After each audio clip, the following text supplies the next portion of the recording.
Welcome to My Favorite CX, a podcast that celebrates exceptional customer experiences. To listen to today's, please choose from one of the following options.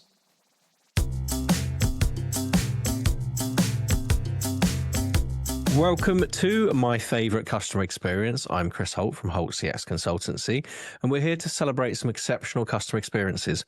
I'm joined today by Gerry Brown, Chief Customer Rescue Officer of the Customer Lifeguard. Gerry, welcome. Well, thank you, Chris. It's great to be here, and I hope we don't have to do any rescuing today. If I'm surrounded by water by the end of this, then something has definitely gone wrong in Essex today.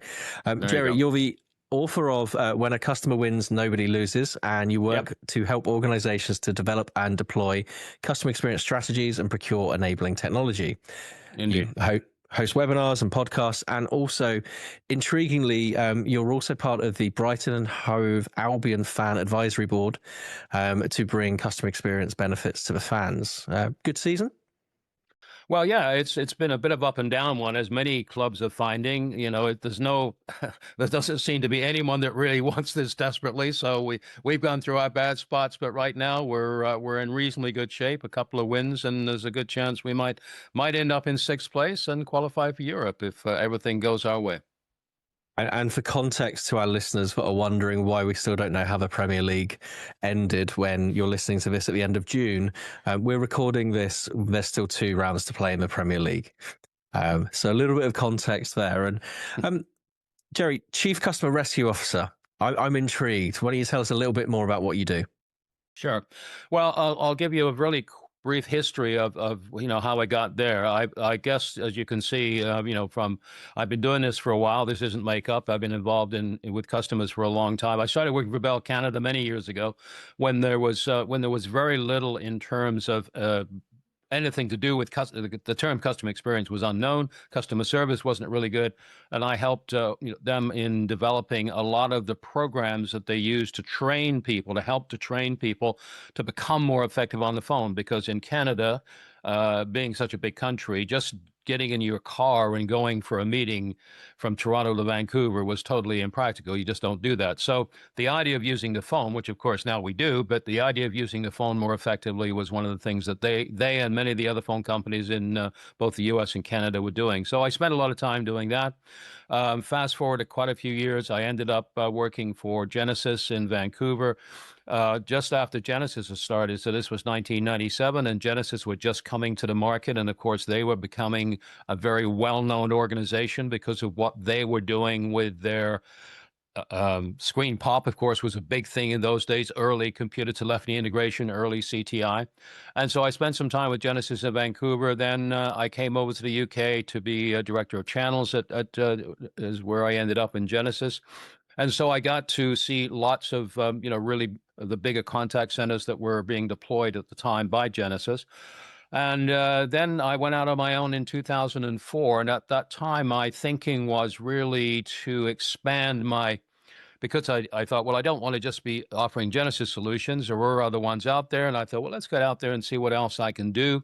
I'd been very involved in CRM for many years, even before it was called CRM, when it was called contact management. And so I sort of looked at what was out there. Salesforce was just becoming a major player. And I thought, well, integrating all of these things together, being in a position to do that.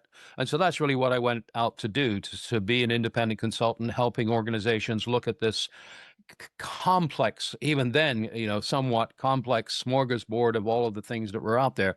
So that's really how that's got started. And then again, fast forward another few years, and the term customer experience and the concept of customer experience became more apparent, and people were looking at it and saying, right, well, we've got to start from that perspective. And that's kind of how I started thinking about, well, rather than starting from a technology perspective, which of course we know many people still do, you really needed to sort of look at what were the underlying scenarios that were driving either a need, oh, we need a new contact center, we need a new CRM, whatever it happened to be.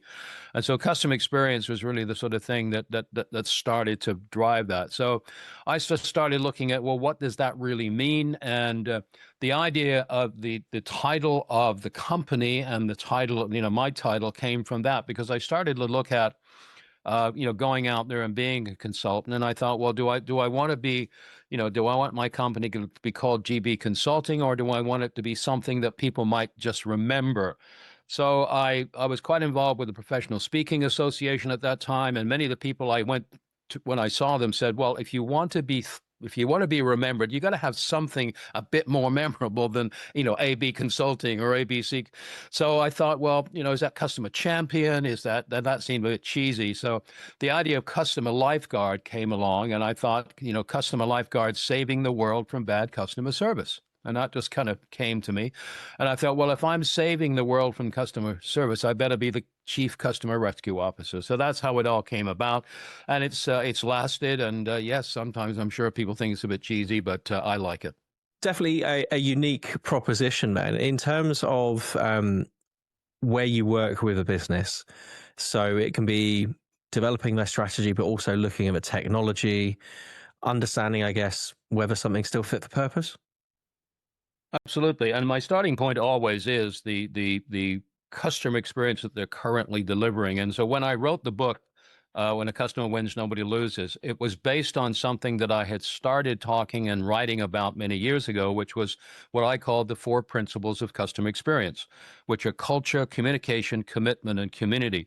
And so I used those 4 seemingly simple one-word titles to look at each aspect of it. So whether you got deep into those. So when I start talking to an organization, that typically they might have seen that, they would have had some insight into that. So I'll say, okay, well, let's have a look at what the culture of the organization is, and hoping that they're going to be honest with me and say, yes, well, sometimes, we're not sure we're doing the right things for customers, for employees. But anyway, so we kind of go through those 4 areas to kind of see where the whatever you want to call them, where the pain points are, the low-hanging fruit, and so on.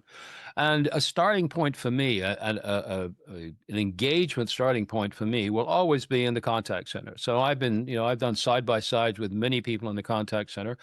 And as I tell anybody, spend a half a day if you've got that much time, but spend 2 or 3 hours in the contact center doing side-by-side. You'll learn more about a company than you'll ever get from anyone else in the organization. So you'll hear, and again, if the people are encouraged to be open and honest, you'll hear things like, well, Gerry, it's great. We really want to help people, but, our CRM system's terrible. We keep having to, the notes aren't saying, whatever it happens to be. So you'll get a lot of the technology stuff coming out at that moment. So you kind of, okay, let's keep that there for now. But also some of the other things come out. So we hear a lot about empowerment. So you get a customer calls in and looking for a refund. Are you able to do that? Well, it's hard. Do you have any discretionary amount? In other words, does the company say, okay, you can make your own decisions up to £25. So if a customer wants a £50 refund, you can't do it. But if it's £25, you can go. So all of these things kind of come into the mix at that stage to see what are the areas that you can address strategically through training, whatever it happens to be, and then what are the areas where technology might play a role. And I've been listening to some of your other podcasts and hearing some of the other guests talk about some of the things. Obviously, AI is a big thing right now, and of course, we keep hearing, "Oh no, people only want to talk to people." Of course, they do. I absolutely understand that.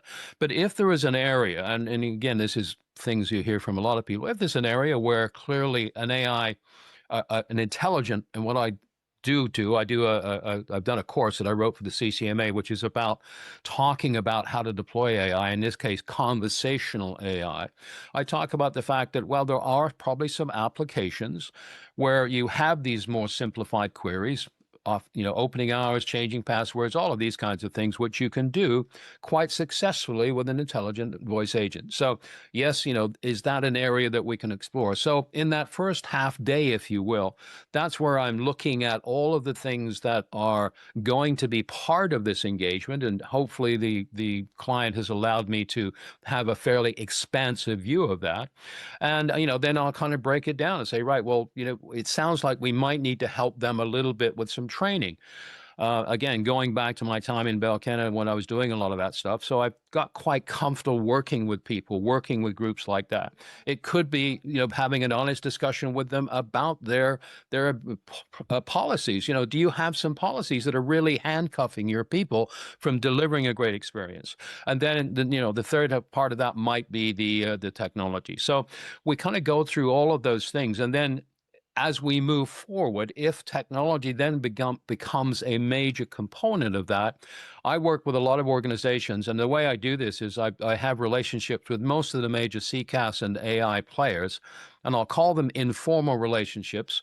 But from the perspective that I'm not part of that, but I can bring in, let's say we decide, yes, they do need a new contact center platform, and we decide we're going to bring in 3 players, and pick the players. It could be NICE, it could be Five9, it could be Genesys, 8x8, Talkdesk, et cetera, et cetera. And we would bring them in. We would help them with that procurement process to take them through the requirements gathering, to arrange for the demonstrations to come in, to arrange for the negotiations if they want help with that. Any of that part would be part of this. So it kind of breaks down into those key areas of looking at policy and procedures, looking at training, looking at technology. And that's typically how an engagement would go. I think one of the interesting aspects there as well is all around empowerment of the agent. I mean, I see in a lot of places where average handle time and that metric is still like the golden metric of, what have we done? We've increased that by this. And it can be looked at as the golden metric. Whereas if you relax a little bit on that metric and give your agents more autonomy to solve and potentially anticipate as well, then the more you concentrate on average handle time, potentially the more you're actually going to just see repeat contacts, because your agent has it drummed into them from day one of when they onboard. The shortest call wins. And if you change that around, then you can really potentially improve the customer experience. And whilst AHT may not be the golden metric anymore, you can really improve overall first contact resolution. So one of the other courses that I've developed for the CCMA was one on managing, metrics that matter. And in talking about AHT specifically, and most of the people I talk to now say, yes, we use it as a metric to look at the overall health of the contact center, but we don't use it to beat agents up with. And what I've added to that is when I do this program is really to say to them, you can use AHT if you want within the agent measurement, but you need to have it aligned with other things. So if, as an example, if your target AHT was 3 minutes, and you've got an agent that's going to 5 minutes, what are the other metrics that you want to have of that? Do you want to have retention metrics? So in other words, if a 5-minute call led to saving a customer and saving X pounds per year, that's a positive one. If you stopped a customer from making a formal complaint to the financial ombudsman or something like that. So when you start to pair that with one or more other metrics, now you've got a true measure of how well that specific agent is doing, and therefore you can justify, or he or she can justify the fact, yes, it took me 5 minutes, but I saved that customer. I saved that customer from making a complaint. I kept that customer from churning. So it's a measure that is useful in combination with other things. I think that's the thing that sometimes, because it's seen as a financial metric as well, people can get very myopic to that.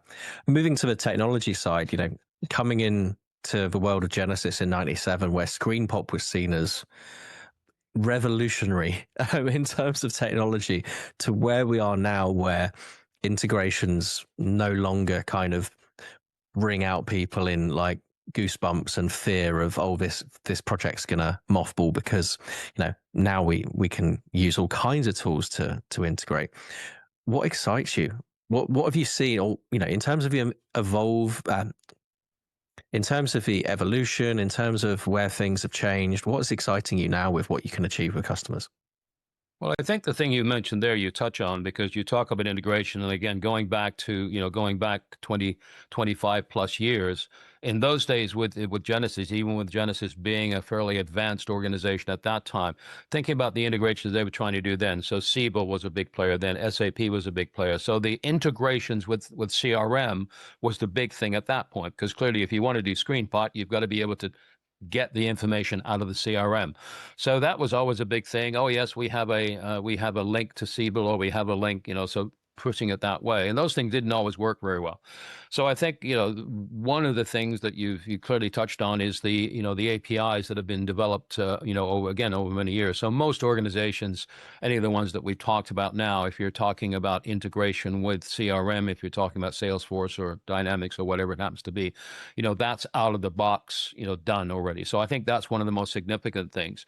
And the same thing with AI, of course, it's just as important for AI, because if we are looking to have intelligent voice agents handle many of those calls, triage many of those calls. Again, having that integration with the CRM system or ERP or whatever it needs to do is critical. So I think that's one of the biggest things that's happened over many, many years, is that I'll call it out of the box, but I think it pretty much is now, because that's been going for quite some time. So I think that's the thing that's really exciting. I think the other thing, again, in a world of AI, I was doing some advisory work with an AI company, a small AI company that came out of South Africa about 4 years ago, and they were looking to expand into the UK. And they had some great tech, and really good, really understood. They had, the ability to understand multiple intents. In other words, can I get the balance of my account, and I want to transfer some money, and I want to add all of those things they understood. They understood multiple entities. Really, really good stuff. Unfortunately, they were quite small, so going up against the Boost and the Cognigi and so on.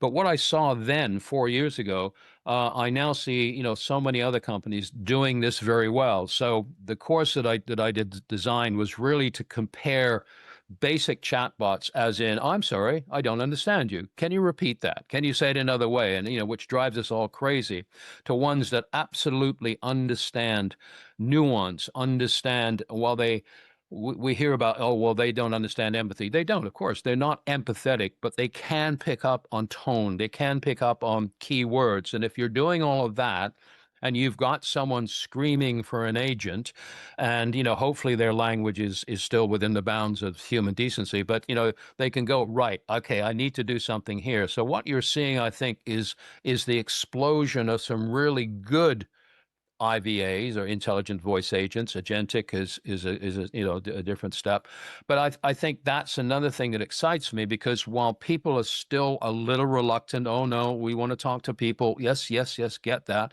But what happens if you're an insurance company? It's 3 o'clock in the morning. Someone's got an accident, and they want to have a first notification of loss. How do you do that if you've got nobody? Leave us a message. Well, no, I don't want to do that. But I've heard some excellent insurance applications where you can at least report it. It may not get sorted until the morning, but you're not left hanging. And I heard one of your American guests talking about the frustration of being on that phone and hearing the hold music and all this kind of thing. So where you can triage effectively, where a customer will accept the fact that, yes, I'm happy to deal with this if it gets dealt with properly. We're seeing some really great ones. And I think in healthcare is a great example. If you think the NHS is under a lot of stress, it's under a lot of criticism. And if you want to change an appointment, if you want to change an NHS appointment, it's hard work. Whereas I've seen some tremendous health applications where Agentic has come in, you've been able to do that. You can make another appointment, you can get another prescription, all of these things. And these work in environments where organizations like the NHS can't just throw people at it. And Yep. many organizations can't throw people at it. So it's a long way of saying I'm excited about some of the developments in agentic and intelligent voice agents. And I'm not saying it's right for everyone in every company, but it really can make a difference if you give it a shot. I think the big change as we move towards agentic in that arena is to make even something that was conversational and deterministic, you still had to put a lot of work into it to make it good. Whereas with agentic, it can be good out the box and excellent very quickly. And to your point, as a consumer, I don't care how my issue is resolved, whether it's by a human or whether it's by an agentic agent, because as long as I can resolve my issue, as long as I've got an actionable outcome, that's great. If I go through on chat or phone and get a human agent who also can't help me, that's still a bad experience. And I think actually using some of that technology to present it agent side is also important. Everyone is very focused and very excited about AI in the consumer space, but bringing it back to the employee to allow those employees to be the best they can be is also a key. And I'm actually doing some work with a very interesting company right now that lends itself very nicely to that. I know you were talking to Ben Hoya on a recent podcast from Audio Codes, and he said the most typed phrase in chatbots was "Can I speak to someone?" And one of the most expensive phrases in customer service is "Can you repeat that?" And what the reason behind this is that we know that many organizations here in the UK and the US, many different places, use offshore contact centers, which is fine. We understand why they do that. Unfortunately, some of them have got, they've had a lot of uh, not great experiences because people are somewhat frustrated by, talking to someone whose native language may not be English. They're doing the best they can. They're trying to do a great job. It's, but they can't. And so I'm doing some work with a company that's created accent neutralization. So what this provides is the ability for an agent in an offshore contact center, whether that be India, the Philippines, South America, South Africa, et cetera, who may have a strong accent, to have their accent modulated. And it's not an AI voice. We're not talking about that. What we're talking about is they're still using their natural voice, still using their personality, but in a way that can either be accented towards an American accent or a UK accent and making that much more understandable. And one of the things that's come out of this is that we're organizations, and many of the big BPOs are using this. So I know you've had people on there talking about that. So many of the larger BPOs are using this. And the results that they're talking about are not just in improved customer relationships and customer experiences, because it also provides noise cancellation and speech enhancement. So the whole experience is better. But the agents are reporting a lot less abuse. A lot of these agents get unacceptable and unnecessary abuse because of their accent. Why can you find someone that can speak English? And it's absolutely unnecessary. And it's really made a difference. Yeah, yeah, really made a and difference. it's something I've seen.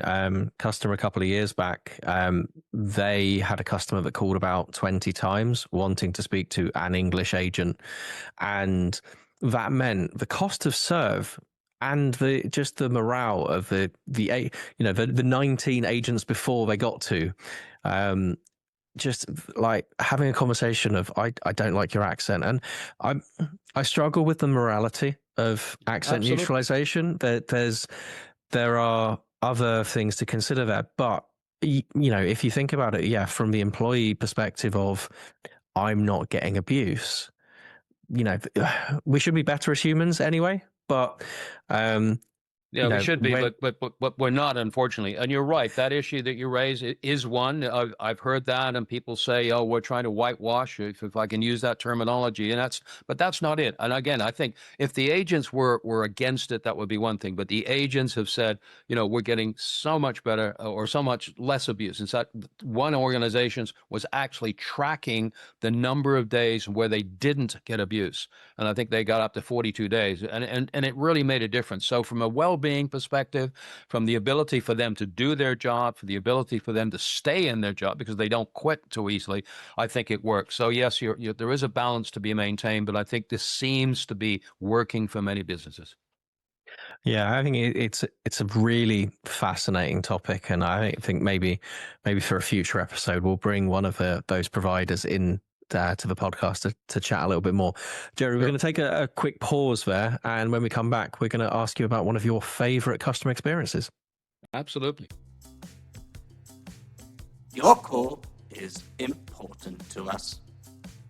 Please hold and you'll be connected to your next favorite customer experience shortly.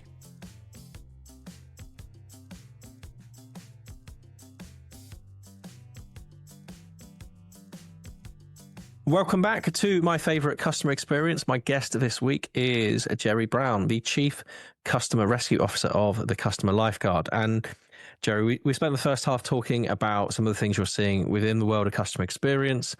And now we get to hear about you as the customer. So why don't you tell us all about a favorite customer experience that you had? I've got two, and I'll be quick with them because the reason I say two. So the first one I'm going to talk about is a first world problem. My wife and I, who it's our small business, and every Christmas we go out for our Christmas lunch, and we typically go to a London, if we're not far from London, a London restaurant that features English cooking. And this was a few years ago, and I know one of the things I always ask people when I ask them about memories is how long ago it was, and it's, if it's 5 or 6 years ago and you're still talking about it, it must have been good. So we went to a very well-known restaurant. It's not Rules, another very well-known restaurant in Piccadilly that's been around for many, many years. We happened to go on Christmas Eve. The menu came. They were very gracious as they are. And I said, I'm sorry, sir, we don't have it. Oh, okay. I'm sorry, we're out of that. Anyway, I went through a number of things on the menu. All of which they were out of, unfortunately. I finally settled on something, which was fine. There was nothing wrong with it. It wasn't my first choice. So the food came. We had a lovely meal. The food was great. We, had some wine with dinner, and very lovely experience. The restaurant manager came to me afterwards, and he said, "I'm really sorry." He said, "Because this was our last service before the Christmas break," he said, "that's the reason many of these things weren't available." I said, "Well, that's okay." I said, "It wasn't the biggest deal in the world. My wife was happy." He said, "Well, we'd like to, apologize and make that up to you." And I was thinking, well, maybe they'll offer us a dessert at no cost, or a liqueur or something like that. And he said, "So in order to make this up to you, your meal today is on us." And this was north of 200 pounds. So this wasn't like, Yep. this wasn't. That's a proper make right. And that was, and I went, okay. So I've been dining literally on that story for many years. On the other side of the coin, on the, this happens to us every day side of the coin, Autoglass. Now, I did some work with Autoglass quite a few years ago, and I've always seen them as a really good company. I had a cracked windscreen. I needed to get it fixed. I called Autoglass. I talked to, I went online. Pardon me. I went online. You could book online. As it turned out, they didn't have the glass in stock, and I didn't get a date saying, we'll have it next week, whenever it happened to be. So I was desperately trying to find out, well, when can you fix this? Because if you've got a cracked windscreen, you don't want to really drive with that too long. And I ended up talking to someone, and he said, "Oh, I don't know." I said, "Well, what do you mean you don't know? I mean, tell me if it's 6 weeks, fine. But well," he said, I just don't know." He said, "I can't tell you." He said, "You just have to wait first." And I thought, well, this is so unlike them. Anyway, one of the things I do, I tell people to write to CEOs or email CEOs. I said, if you want to get some, if you haven't gotten anywhere, don't call customer service back again. Which I did. Yep. Now, I didn't know even though I'd done some work with Autoglass, I didn't know the CEO, but I knew, his name and his email address, and I sent him a note, very polite note, just explaining what happened. I got an immediate call back from someone in their executive team, which hopefully you get. You won't get him, which is fine. Absolutely taking full ownership. Not accountability, and I always talk to people, there is a difference. Taking full ownership of this situation. She said, "I'm really sorry. This shouldn't have happened." She said, "Let me find out what's going on. I will get back to you within 2 hours." And she came back within an hour. And she said, "Yes, I'm really sorry this has happened. Here's what we're going to do. We're going to make arrangements for the local Autoglass people in Brighton to come and pick up your car. They will take it to our location. They will fix the windscreen, and they will bring it back to you." And I went, fine. And, I hadn't asked for that. I wasn't, I would have taken anything, but they couldn't do it on site because it was a special windscreen, blah, blah, blah. Anyway, so that's kind of the normal day-to-day stuff that we all go through. And yes, perhaps I shouldn't have had to have sent, a note to the CEO, but, It's recovery. This is the other thing I look at, is how well does an organization recover when you need to make that kind of complaint or that type of issue? And, they came through in spades. And I think that's the key thing here is, when we're calling customer services, when we're calling support, something has gone wrong. Yes. And the majority of conversations are a recovery conversation of some kind, and it's accepting things will go wrong, but even in our personal lives, things go wrong, but it's how you make them right. And you are, to your, no pun intended, still dining out on the restaurant experience 5-6 years down the line. Have you gone back there out of interest? Yeah, absolutely. It's funny because I think the maitre d' was still there and he remembered. I mean, that was the other thing. Perhaps they don't do it that often. Maybe that's why I remember it. But I think it's one of those things where you simply go, yes, this is what loyalty is about, or, we hear a lot about it. But, you remember that experience. And, the next time we went back, fortunately, everything was available. Perhaps they made sure of that. But it's one of those things that, the thing that drove me to do a lot of this stuff is that if you've ever seen the video United Breaks Guitars, which is my favorite video, my friend Dave Carroll, who's a Canadian singer, he went through an experience, and I'll just give you, it's United Break Guitars. You can look at it on YouTube, and he went through a link in the show notes. Yeah, and he went through a horrific experience where they broke his guitar when he was going to a gig from the East Coast of Canada, Chicago. And he documented this whole story that he had with United Airlines. And I think that's what got me going, is when I saw what he had gone through and how hard it was for him to get satisfaction. And finally he did, but he had to do a video. He's done several videos since then. And in fact, he created a whole career for himself in customer experience speaking. But it was stuff like that told me, you if you just sit back and let the world wash over you, then, as a consumer, as a customer, frankly, you've got to take responsibility. You've got to do it. And, this is really what what I've been trying to do all my business life and as an individual consumer. I think what's interesting there is, if we go back to the restaurant before we touch on Autoglass, like you're at the restaurant, you're there, it's Christmas Eve, so it's a special time of year, special restaurant, and you've gone through 1, 2, 3 choices. I mean, I can never decide on a menu, but once I'm set, I'm like, well, that's my choice. Yeah. And if they go, oh, you can't have that, you're like, so your sentiment, how you're feeling is dropping down. It's dropping down. Even if the food is great, you've still got the, well, look what I could have won kind of. What if the table next door had that last steak, for example?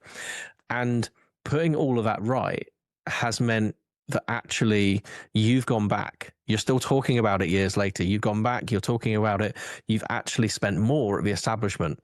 Whereas if you'd have walked away Christmas Eve, slightly disappointed. Okay, the food was still good, but slightly disappointed. Then next Christmas Eve or next special occasion, that restaurant's not on your list. And that's the difference there, I think, absolutely. It influenced your behavior for the long term. Yeah, and I think that's the thing that does it. But as I said, I think as consumers we have a responsibility. I put this all together in a presentation I delivered, and I wrote about let's get ready to grumble. And with the tagline, "The ends justify the moans." And really what I was just saying is that, you if you just sit back and do nothing, then it doesn't help you, and it certainly doesn't help the company if they don't realize something's happened. And I think, we hear, oh, well, I can't be bothered, delay and repay on the trains. No, I can't be bothered to claim for £5. Well, you know what? If you don't do it, things won't get better. There's no chance of them getting better. So I think it comes back to this, and organizations being made aware of where there's been a breakdown in service, and hopefully they will learn from that. And you've just reminded me that I was on a train, and it's in the UK, so people won't be surprised. It was slightly delayed a couple of weeks back, and they automated the survey response to me with a mere 32 questions asked about a 2-hour train ride. But the delay replay hasn't been automated yet. So I'm going to take your advice on and go and contact them. Gerry, where can people find you if they want to learn more? So my email address is Gerry-Brown at thecustomerlifeguard, all one word, .co.uk. And my website is thecustomerlifeguard.co.uk. You'll find some some things there. I got some videos up there, some things that I do. So if anyone wants to get in touch, I would be absolutely delighted. Wonderful. We'll put all of those links in the show notes as well. Gerry, thank you very much for joining my favorite customer experience. Well, it's been fun, Chris. Thank you so much. Thank you for listening to My Favorite CX. Your listenership is important to us. On your keypad, please press a number between 1 and 5 to rank how much you've enjoyed your experience.